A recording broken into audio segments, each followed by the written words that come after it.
Hey everybody, I'm Katallina, and today we're here to talk about episode 5 of the Ossan Newbie Adventurer. Hey, Mizort Elf Dwarf, I've got a bone to pick with you. I stood up for your ass. I have spoken on your behalf.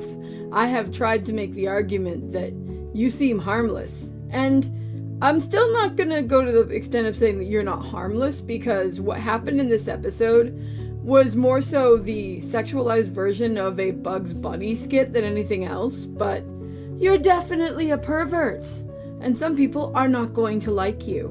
And that's a shame, because I really love your design.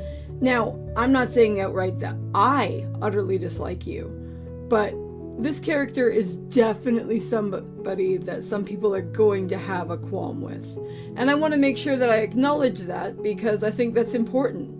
Because different people do like different stuff, and this is something that can set people over the edge. So let's talk about what happened with him, because overall this was a light episode, and if I'm being brutally honest, I'm looking for things to talk about here.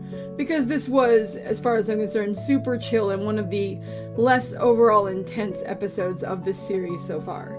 Anyway, I do like the creativity, and I like the fact that we see more of his inventions in what happened with this situation with Rinette. But holy crap, dude. I mean, he invented a computer that had like a Happy Gilmore putts the ball at the end of the movie kind of setup going on, where as he pushed a button, an invisible thing was creating air that was lifting up her skirt. Yo, that is insane. On so many different levels, that is insane. It's hilarious. It's like Wile E. Coyote trying to plan how to deal with the Roadrunner, but it's definitely not for everybody. I will say, though, for anyone who is concerned, that Rinette does catch on, and Rinette destroys his machine, which again looks like a computer, and it's so goofy and out of place and silly.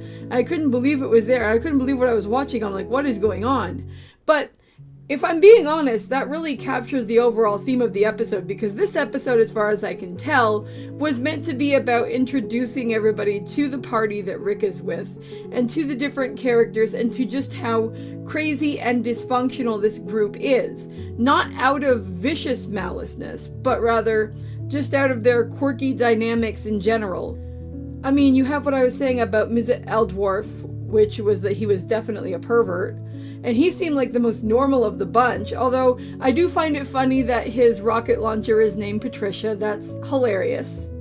But then we've got the orc, I think his name is Brodson or something, and he is all super into reading and everything, and he has healing magic, and when he trains people, he trains them crazy. Now, we knew that from seeing backstory about what he had done with Rick, but in this episode we get a really funny situation, because Rick brings a friend. I think it might be that dude that he was gonna be tested by and that he stood up for in an earlier episode. He thinks it's gonna be a bad idea, but the guy wants to meet the party, so he's like, okay, fine, whatever. And holy crap, dude, the orc agrees to train the guy, and the orc is all like doing all the stuff he did with Rick, and the guy is like barely surviving by the skin of his teeth.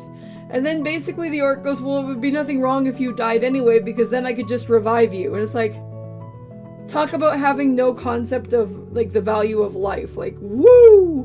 Not only that, but I mean, just because you revive somebody doesn't mean the experience they had didn't hurt.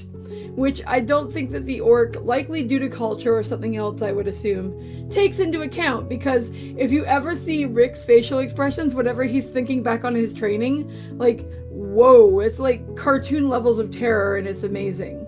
We got a couple cute moments with the mage, I believe her name is Alicette or something, and those were adorable. One where she puts a hole through a wall in the castle, and Rinette is giving her crap and saying that she's going to be paying for that through lack of food, and that doesn't end up being too serious or anything, but it's still really funny.